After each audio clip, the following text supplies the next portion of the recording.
Have you ever wondered how one single man, born in the most difficult and unfair circumstances, rose to rewrite the destiny of millions, using nothing but his education, his words, and his courage? This is not just a story from history. It's a lesson in leadership, communication, and self-mastery. This is the story of Dr. Bhim Rao Ambedkar, the man who proved that a calm, educated mind is stronger than any weapon in the world. Today, you and I will not just learn about him. We'll learn from him, his mindset, his courage, and his strategy. 3 pillars that can help you become not only fluent in English, but also fluent in life. So welcome to Speak Smart English, where we connect wisdom with fluency. And today, let's explore the 3 powerful life lessons from Dr. B.R. Ambedkar. 1. The mindset of mastery, the power of knowledge. 2. The courage to question, the strength of voice. 3. The strategy of change, the vision of leadership. The power of one educated mind.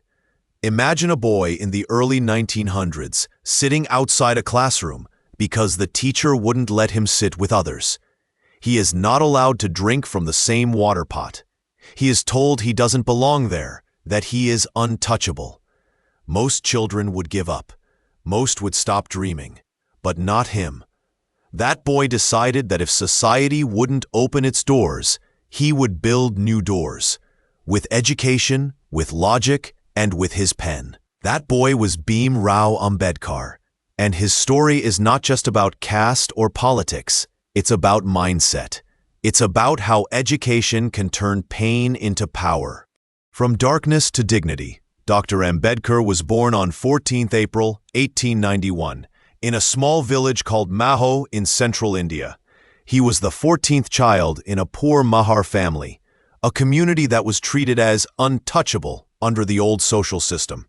From his childhood, he faced humiliation that could break any person.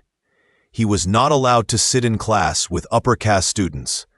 He was not allowed to touch the school's water pot, so he sat thirsty all day. Teachers would avoid touching his notebooks, but instead of breaking down, he made a decision.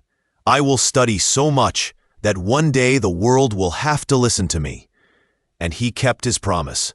Through pain, through insult, through hunger, he studied, sometimes under streetlights, sometimes sitting outside classrooms.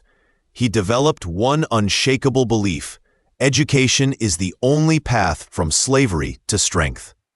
The journey of education and excellence. His hard work took him beyond the borders of India. He earned his bachelor's degree from Bombay University, then received a scholarship from the Maharaja of Baroda, which changed everything. He went to Columbia University in New York, where he studied economics, politics, and philosophy. Imagine, a boy once denied basic rights, now studying in one of the world's best universities. In 1916, he earned his PhD from Columbia University with a thesis titled The Evolution of Provincial Finance in British India. Later, he went to London School of Economics, where he achieved another doctorate, a DSc in economics. But for Ambedkar, degrees were not trophies. They were weapons. Weapons to fight ignorance, inequality, and injustice. He once said, "Cultivation of mind should be the ultimate aim of human existence." The mission of equality. After returning to India, Ambedkar didn't seek comfort or luxury. He saw the reality of his people, millions still living under discrimination and silence. He decided that knowledge must not remain personal, it must become a movement. He founded schools, social organizations, and newspapers to awaken awareness. He led peaceful protests like the Mahad Satyagraha in 1927, where he demanded the right for all people to access public water, a right denied for centuries. He taught the oppressed not to beg for respect, but to earn it through education, unity, and voice.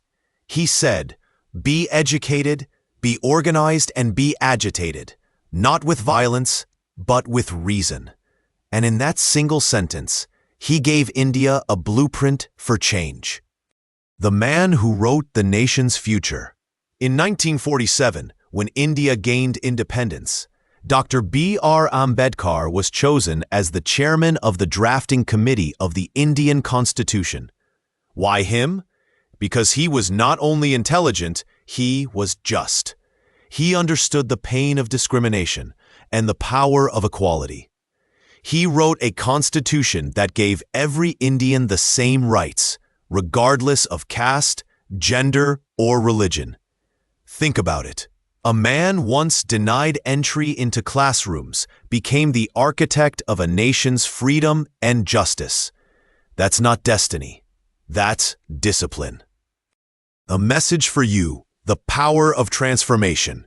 Dr. Ambedkar's life is proof that your background doesn't decide your future. Your mindset does. He didn't let humiliation define him. He let hard work refine him. And that's what this video is truly about, the psychology of transformation. If you are a student, a speaker, a dreamer, this is your reminder. Education is not just about exams or certificates. It's about empowerment. It's about training your mind to think, to question, and to lead. Because when you change the way you think, you change the way you speak. And when you change the way you speak, you change the way the world listens. Transition to next section. So let's begin our journey through the 3 pillars of Ambedkar's legacy. The same principles that shaped his destiny and can shape yours too. Let's start with Pillar 1, the mindset of mastery, the power of knowledge. Pillar 1, the mindset of mastery, power of knowledge. Dr. B.R. Ambedkar once said, "Life should be great rather than long." But what made his life great was not just courage, it was mastery. The mastery of knowledge, the mastery of thought, the mastery of discipline. This first pillar, the mindset of mastery, is about one truth that can transform your life. Education is empowerment. The boy who refused to stop learning. Let's go back for a moment. Imagine young Bhim Rao, a boy who had every reason to give up. Poverty, rejection, social isolation. No books, no respect, no opportunity. But instead of saying, "I can't," he asked, "How can I?" He found a way to study. He borrowed books, read under dim street lamps, and used every free moment to learn. He wasn't studying for marks. He was studying for freedom. He believed that education is not just for jobs. It's for justice, for dignity, for strength. And that belief made him unstoppable. Education beyond boundaries. When Ambedkar reached Columbia University in New York, it was the first time he saw a society where equality existed in classrooms. No one cared about his caste or background. They cared about his ideas. For the first time, he experienced what a truly open mind feels like. He used that opportunity not to escape India, but to understand how nations grow when education is equal. His professors, like John Dewey, taught him how democracy works, not just in politics, but in thinking. He learned that real education trains the mind to think independently, not just to repeat facts. The discipline of a scholar. Dr. Ambedkar's friends often said he studied like a soldier, 18 hours a day, every single day. No distractions, no excuses. He treated books like living teachers. He once said, "I measure the progress of a community by the degree of progress which women have achieved." Even his reading was never selfish. He studied to uplift everyone around him. For him, knowledge was service. So ask yourself today, are you learning just to pass exams, or are you learning to pass wisdom forward? Knowledge gives you the right to speak. Many people want to become good speakers. They want confidence, clarity, and respect. But Ambedkar knew a secret. Confidence doesn't come from your accent. It comes from your accuracy. When you know your subject deeply, your voice becomes strong automatically. You don't shout, you speak with conviction. You don't argue, you reason. He proved this in 1930 during the Round Table Conferences in London, where he stood before British officials and Indian leaders. He wasn't just another delegate, he was a scholar. Every word he spoke was backed by data, logic, and discipline. While others argued emotionally, Ambedkar spoke intellectually, and everyone listened. That's the power of mastery. The lesson for every English learner. If you want to speak English confidently, don't start by memorizing big words. Start by mastering your ideas. When you truly understand a topic, your brain automatically finds the right words. But when your understanding is weak, even simple words disappear. Ambedkar's fluency came not from grammar books, but from clear thinking. Because language without knowledge is noise. Knowledge with language becomes power. No excuses, only effort. Let's remember this. Dr. Ambedkar had every possible reason to give up. He was humiliated, discriminated against, financially broken. Yet he never said, "I can't learn." Instead, he said, "I will learn, and I will never stop." He never waited for perfect conditions. He studied when life was unfair, and because of that, life eventually became fair to him. He didn't wait for opportunities. He built himself until opportunities had no choice but to find him. What the mindset of mastery really means. To have the mindset of mastery means three things. 1. Be curious like a child. Never stop asking why and how. Curiosity makes you alive. 2. Be consistent like a monk. Study a little every single day. Even 20 minutes daily is more powerful than 2 hours once a week. 3. Be courageous like Ambedkar. Learn even when others laugh, doubt, or criticize you. Because one day, the same people will quote your words. The power of books and ideas. Dr. Ambedkar had one of the largest personal libraries of his time, over 50,000 books in his collection.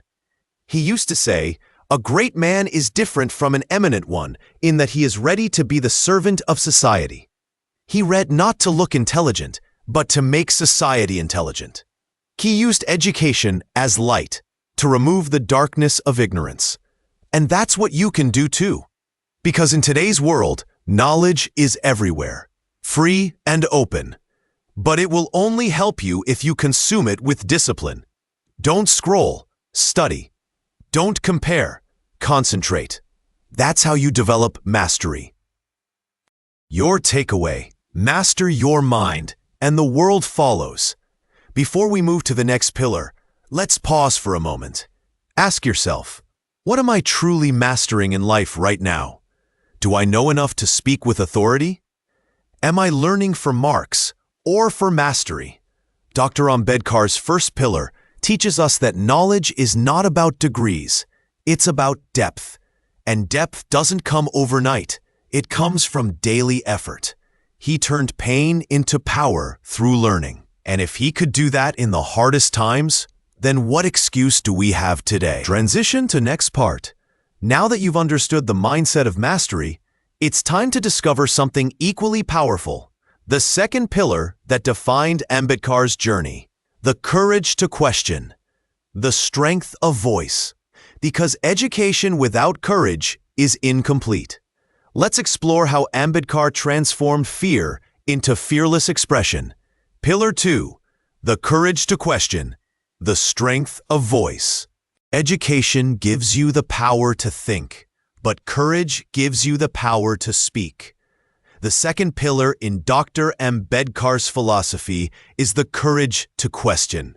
The ability to raise your voice against what is wrong, even when the world tells you to stay silent. The moment of injustice. Let's go back to one of the defining moments of his life. In 1927, in the small town of Mahad in Maharashtra, people from lower castes were not allowed to drink water from public tanks. Imagine that. The most basic human need, water, was restricted by social rules. But Ambedkar decided that this silence had gone on long enough. He gathered thousands of people, walked to the Chavdar tank in Mahad, and drank water publicly, peacefully, powerfully, and purposefully. That simple act was revolutionary. He didn't throw stones. He didn't use violence. He used his voice and presence to say, "No human being is untouchable." That day became known as the Mahad Satyagraha, and it was a turning point in India's social history. The power of a brave voice. You see, courage isn't about shouting louder. It's about standing taller. Ambedkar's voice carried power, not because it was angry, but because it was anchored in truth. He never used his education to humiliate others. He used it to humanize the conversation. He believed that truth, when spoken calmly and confidently, is stronger than any weapon. He once said, "I measure the progress of a community by the degree of courage which it shows." So if you want to measure your growth, don't count your followers, count your fears, and then start facing them. Standing alone for what's right.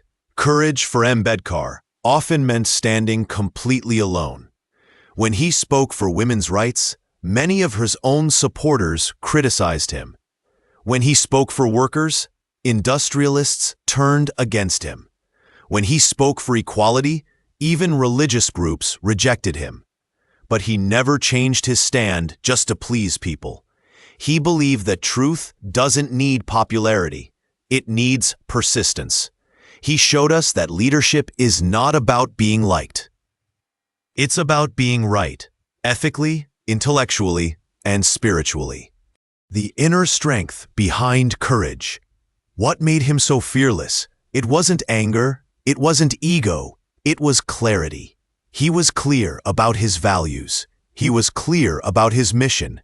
He was clear about his voice. When you know your why, you stop worrying about who will support you. That's the kind of confidence English learners also need.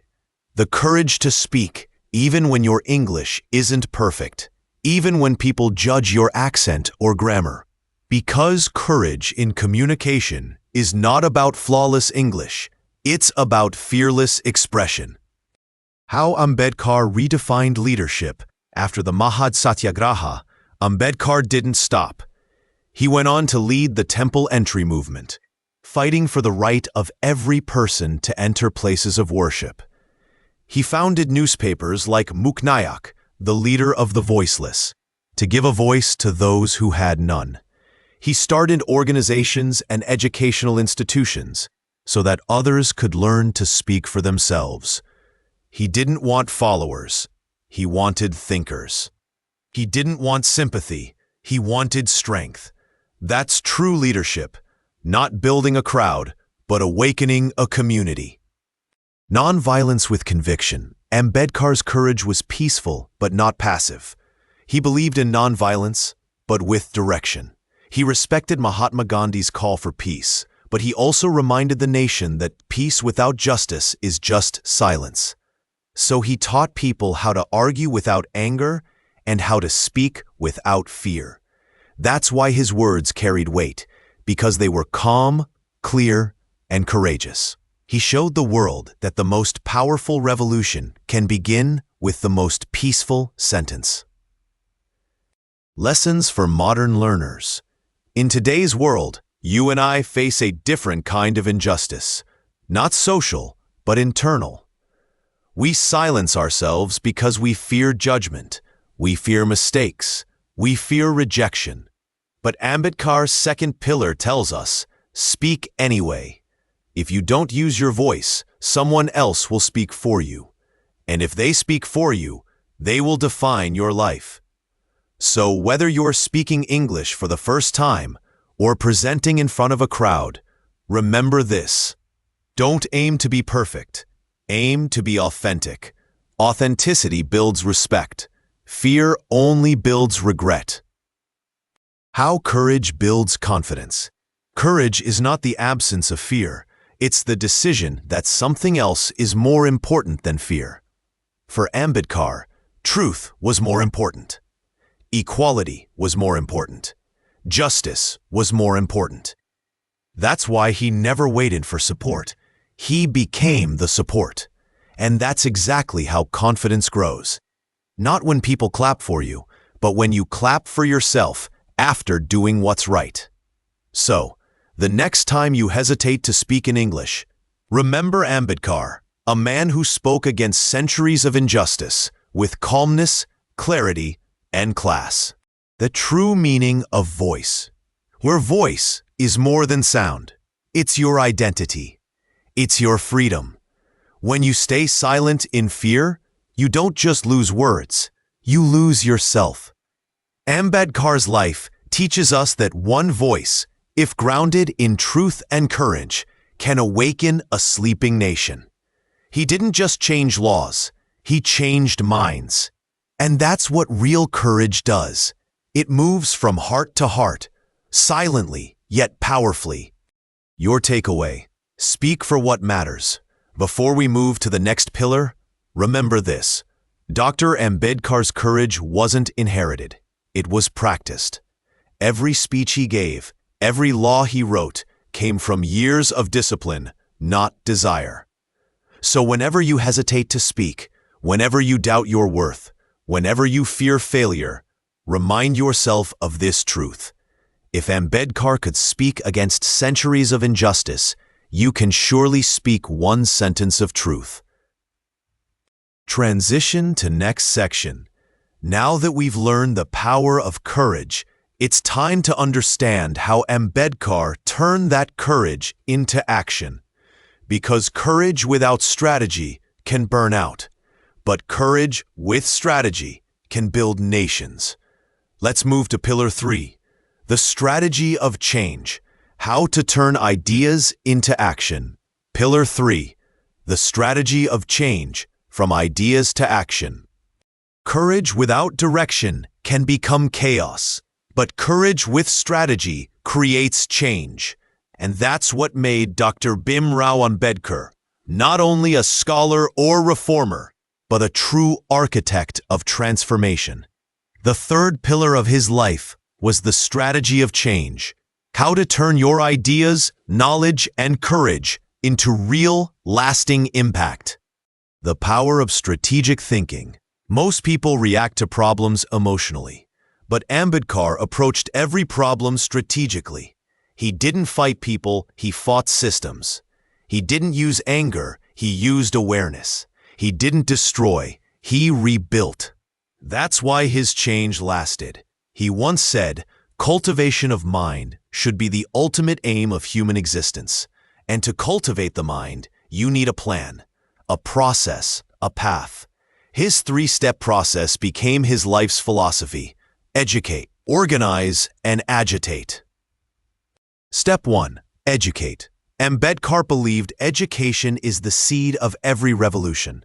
Without education, you can't even recognize injustice. He encouraged people to educate not just themselves, but their families and communities, because education empowers the powerless. He founded schools, libraries, and journals like the Bahishkrit Bharat to make learning accessible for everyone. He understood that change begins not on the streets, but in the mind. And the mind can only awaken through education. So if you want to change your life, start by educating yourself. Not just academically, but emotionally and socially. Learn to understand the world around you. That's step 1. Step 2. Organize. Once people are educated, they must unite. Knowledge without unity is like fire without oxygen. It dies out quickly. Ambedkar taught that organization multiplies impact. He formed groups, unions, and associations where people could speak, plan, and act together. He believed in collective intelligence, that when people share ideas, the whole becomes stronger than its parts. This step applies even to your personal growth. If you want to learn English, surround yourself with English speakers, join discussions, form learning circles, Because community multiplies confidence. Alone you can start.